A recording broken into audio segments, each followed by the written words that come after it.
South ఇండియాలోనే అతి తక్కువ ధరలకి రత్నాలనందించే ఏకైక సంస్థ 6JVR. నమస్తే, welcome to Suman TV.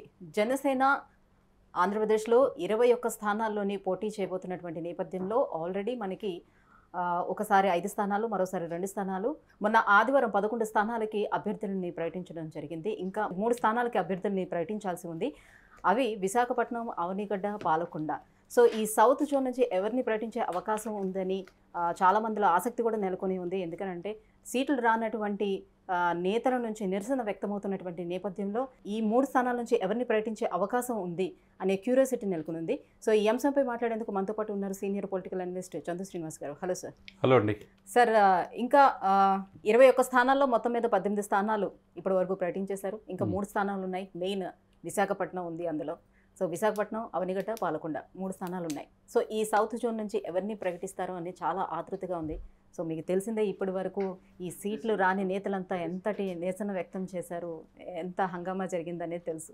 So ఇప్పుడు మెయిన్ ఈ 3 స్థానాల్లో దీని నుంచి ఎవరిని ప్రకటిస్తారనే ఆ టెన్షన్ కూడా చాలా మందిలో ఉంది. అవునండి, డెఫినెట్గా అంటే రాజకీయాల్లో ఎన్ని ఉంటాయి. ఎలక్షన్ సీటు అంటే మొదటి నుంచి పార్టీని కనిపెట్టుకున్న వాళ్ళు టికెట్లు రావాలని ఆశ ఉంటుంది. రానప్పుడు ఇబ్బంది ఉంటుంది, బాధ ఉంటుంది, ఆవేదన ఉంటుంది. ఇవన్నీ పార్టీకి అవన్నీ కూడా సెట్ చేయడానికి అక్కడ నాగబాబు గారిని ఆఫీసులో కూర్చోబెట్టారు. వాళ్ళు పిలిపించి మాట్లాడుతున్నారు.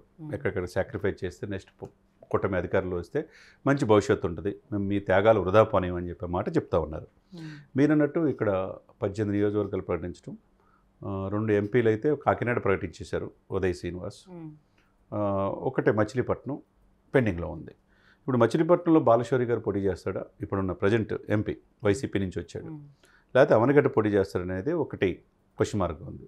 ఇదే సమయంలో వంగవీటి రాధా ఇక్కడ జనసేనలోకి వస్తారు, ఈరోజు రేపు చేరుస్తారనేది ఆలోచన కూడా ఉన్నది. వంగవీటి రాధా కనుక వస్తే మచిలీపట్నం ఎంపీగా ఆయన పోటీ చేయించి అవనగడ్డ బాలశౌరిని పోటీ చేపిద్దామని చెప్పి ఆలోచన పవన్ గారికి ఉన్నట్టుగా తెలుస్తుంది.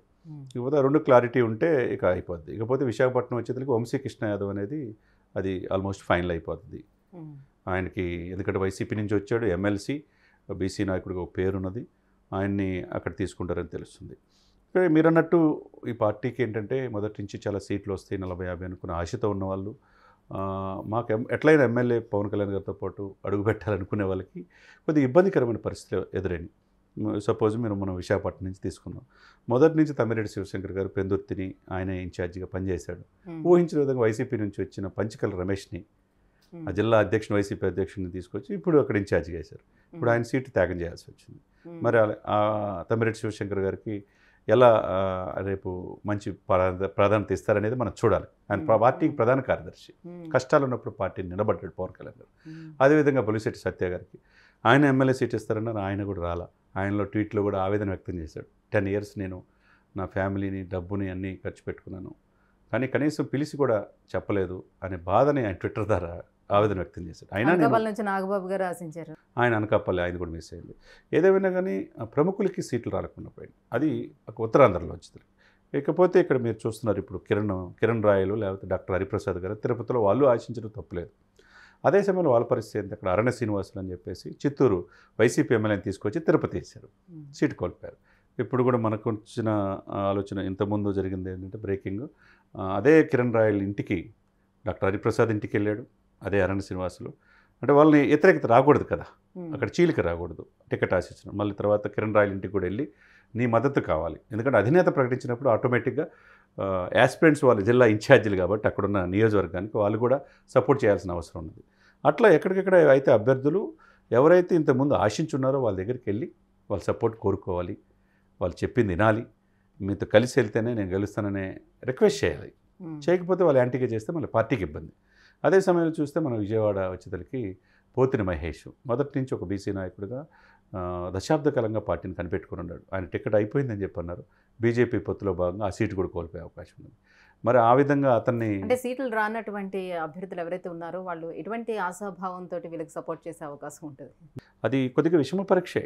పార్టీ అధినేత పిలవాలి, ఎందుకంటే ఇప్పుడు 21 సీట్లు కాబట్టి ఒక రోజు పిలిచి వీళ్ళందరినీ పిలిచి సమావేశం నాగబాబు గారు పిలిస్తే సాటిస్ఫై ఎంతవరకు అవుతారనేది కొద్ది క్వశ్చన్ మార్కే. నాయకుడు పిలిస్తే ఒకసారి పిలిచి ఆత్మీయంగా ఆయన హగ్ చేసుకొని నేను సీటు లేకపోయాను, డెఫినెట్గా మీ అందరి కోసం నేను పోరాడుతాను, మీకు మంచి ప్రాధాన్యత ఇస్తాననే మాట పవన్ కళ్యాణ్ నోటి గారిని నేను చెప్పాల్సిందే.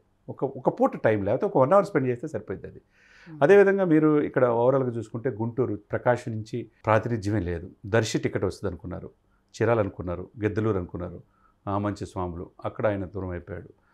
అక్కడ ప్రాధాన్యత లేదు. ఇక గుంటూరులో ఎక్కువ సీట్లు కాపులకు ఇవ్వాల్సింది అసలుకి సీటే లేదు. గుంటూరు వెస్ట్ వస్తుంది అనుకున్నారు, అది కూడా సీట్ రాలా. గుంటూరు ఎంపీ అనుకున్నారు, అది లేదు. కాబట్టి చాలా డిసప్పాయింట్మెంట్ కార్యకర్తలు ఉంటుంది. అది ఓవర్కమ్ అయ్యి ముందుకెళ్లాల్సిన అవసరం ఆ పార్టీని, ఎందుకంటే త్యాగాలకు సిద్ధపడే మనం రావాలి. జగన్మోహన్ రెడ్డిని దించాలి అంటే సాక్రిఫైస్ చేయాలని అధినాయకుడే సాక్రిఫైస్ చేసి, అధినాయకుడు బ్రదర్ నాగబాబు గారు అనకాపల్లి ఎంపీ సీటే త్యాగం చేసినప్పుడు మిగతా వాళ్ళు కూడా కొద్ది కష్టమే, బాధ ఉంటుంది.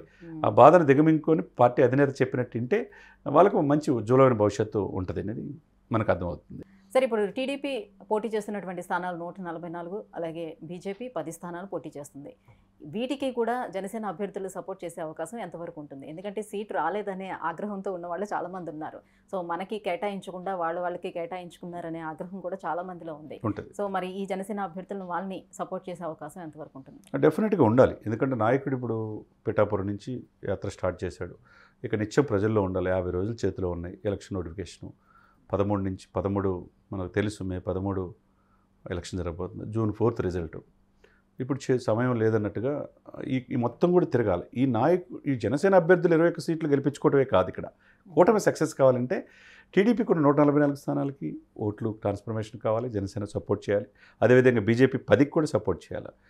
టోటల్గా ఎంపీలకు కూడా సపోర్ట్ చేయాల్సిన అవసరం ఉండదు. ఎంపీలు బీజేపీ 6, జనసేన 2, మిగతా స్థానాలు టీడీపీ పోటీ చేస్తుంది. ఈ ఓటు ట్రాన్స్ఫర్మేషన్ అనేది ముఖ్యం.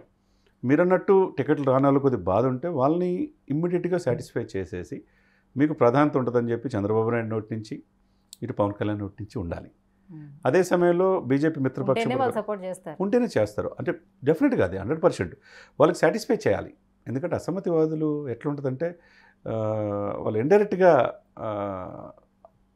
అధికార పక్షాన్ని సపోర్ట్ చేసి బెనిఫిట్ అవుతుంది వాళ్ళు సపోర్ట్ చేయకపోతే. అవకాశం ఇవ్వకుండా వీళ్ళని సాధ్యమైనంత వరకు వీళ్ళు పిలిచి డైరెక్ట్గా అధ్యక్షులే పిలిచి వాళ్ళు కూర్చోబెట్టి, ఎందుకు ఏ సిచ్యువేషన్స్లో మేము మీకు సపోర్ట్ చేయలేకపోయాం, అదే మీకు టికెట్ ఇవ్వలేకపోయాం, అనుకోని పరిస్థితులు రాజకీయాల్లో డబ్బుతో ముడిపడి ఉన్నది. ఆర్థికంగా అంగబలం ఉన్న వాళ్ళనే, ప్రజల్లో ఉన్న వాళ్ళనే టికెట్ ఇవ్వగలిగాం. రేపు అధికారం వచ్చిన తర్వాత ఎమ్మెల్సీలను, కార్పొరేషన్ చైర్మన్లు ఏవో ఇస్తామని చెప్పి ఇది నమ్మకం వీళ్ళు కలిగించినప్పుడు ఆటోమేటిక్గా ఈ ఓట్ ట్రాన్స్ఫర్మేషన్ అనేది 144 నియోజకవర్గాల్లో కూడా టీడీపీ కూడా అయ్యే అవకాశం ఉంటుంది. ఎందుకంటే వీళ్ళంతా కలిపి పవన్ కళ్యాణ్ అభిమానులు కావచ్చు, సామాజిక వర్గాలు కావచ్చు, బడుగు బలహీన వర్గాలు కావచ్చు, అందరూ కలిస్తేనే కదా ఇక్కడ కూటమి అనేది 21 సీట్లు గెలిపించుకోవడంతో పాటు బీజేపీ చేసే 10 స్థానాల్లో సపోర్ట్ చేయాలి, టీడీపీ చేసే 144 స్థానాలు సపోర్ట్ చేయాలి, ఎంపీ స్థానాలు సపోర్ట్ చేయాలి. ఆ స్థానాలు సపోర్ట్ చేసినప్పుడే ఈ కూటమి సక్సెస్ అవుతుంది. Right, thank you so much sir. ఈ అంశంపై మీ విశ్లేషణ అందించినందుకు థ్యాంక్ యూ సో మచ్.